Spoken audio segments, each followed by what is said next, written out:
विश्व कविता दिवस पर 21 मार्च 2023 को तमाम साहित्यकारों, लेखकों, रचनाकारों को बहुत बहुत बधाई और शुभकामनाएं। इस दिवस पर राजस्थान भारत से मदन साल्वी ओजस्वी द्वारा लिखित ये रचना बधाई के रूप में शुभकामना और आप सभी के सम्मान में रचना लिखी जाकर आप तक इस तरह से प्रसिद्ध है कि जिंदा है भीतर हमारे कविता, जिंदा है भीतर हमारे कविता, कविता हमारा धरातल है, कविताओं में छिपा है प्रेम, सद्भाव, मनुष्यता और मानवता। कविताओं में छिपा है प्रेम, सद्भाव, मनुष्यता और मानवता। हमारे भीतर की पीड़ा, हमारे भीतर का संघर्ष है कविता। हमारे भीतर की पीड़ा, हमारे भीतर का संघर्ष है कविता। नहीं है कोई कविता से रीता, नहीं है कोई कविता से रीता। और जब जब भी फिसला हूं मैं, उठाया है मुझे कविता ने। कि जब जब भी फिसला हूं मैं, उठाया है मुझे कविता ने। हम सभी कविताओं के हिमाकत है, हम सभी के सभी कविताओं के हिमाकत है।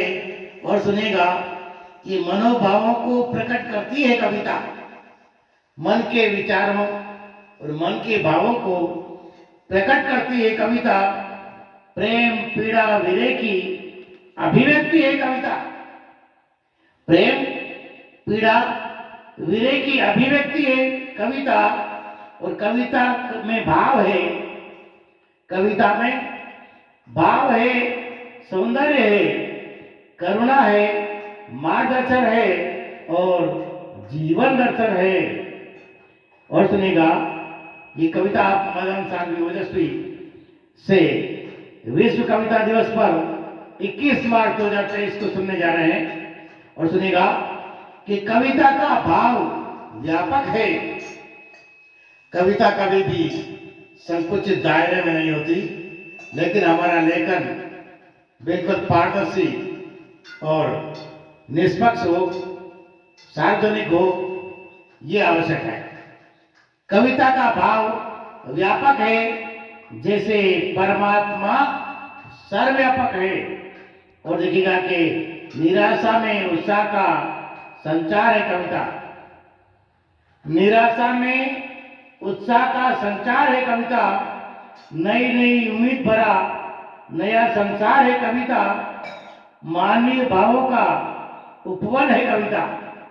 अंत में देखिएगा, मानवीय भावों का उपवन है कविता। भीतर के अंतस का, भीतर के अंतस का धन है कविता।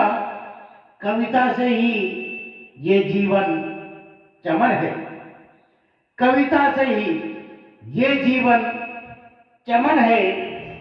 कविता लेखन, साहित्य लेखन, कविता लेखन, साहित्य लेखन मेरा सबसे बड़ा धन है। कविता लेखन, साहित्य लेखन मेरा सबसे बड़ा धन है। पुनः एक बार विश्व कविता दिवस पर